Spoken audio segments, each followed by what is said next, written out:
Lately I've been going through a period of very strong emotions, and my tendency is just to want to stay on top of it, be in control. But I feel like that's just suppressing it. But yet to do the other thing is just to dramatize it. To scream and shout as I drive, if I get angry as I drive. So I find myself confused in the sense you say, neither to exploit it nor suppress it. I just find myself stuck with all these emotions arising that I've never really been faced with before. And I've always done something with them. And for the first time I'm experiencing being just stuck with them. Mm-hmm. Is that just the course I should be? Is just stuck with him?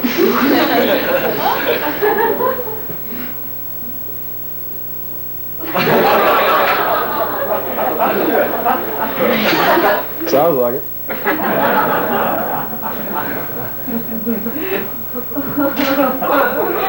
It's already something different.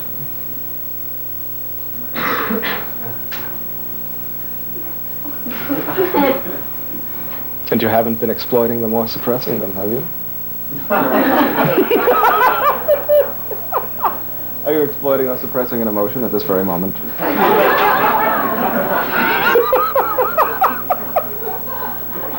Yeah? Shit.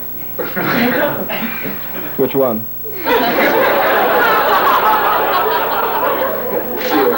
Fear? Hmm.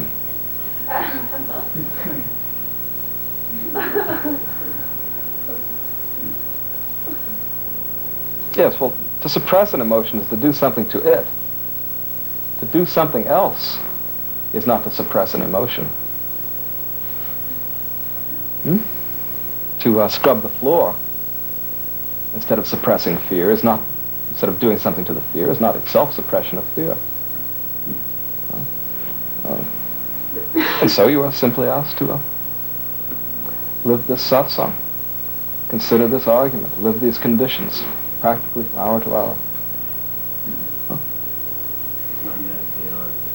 Well, you'll necessarily think about it. All these things will appear for you. You'll consider them, you'll feel them, you'll go up and down with it. But fundamentally, you will do sadhana, and which is a matter of moving your attention in functional ways,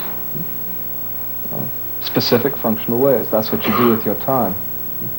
Well, driving the car, for instance, instead of screaming, is not to suppress screaming, not to suppress the fear. At the same time, you are aware of this fear, and you're aware of all the various things you might do with it and so forth. Well, this is all a kind of heat then. This is tapas. This becomes insight. Now, to try and control an emotion like tears and sorrow that has an actual physical something coming up, you can hold it down and so forth. Well, that's one thing, but that's not what you're doing when you're doing something else. So sadhana is simply a matter of doing something else, not suppression. And nor is it obviously a matter of just indulging it. But you can see the difference. And that difference is what makes it possible for this content to appear for your inspection. And it's a different kind of inspection than merely logical consideration. It is pretty naked. It's without many arms, it's without defenses, it's really without strategy in terms of the fear itself, in terms of the emotion itself. So this is good.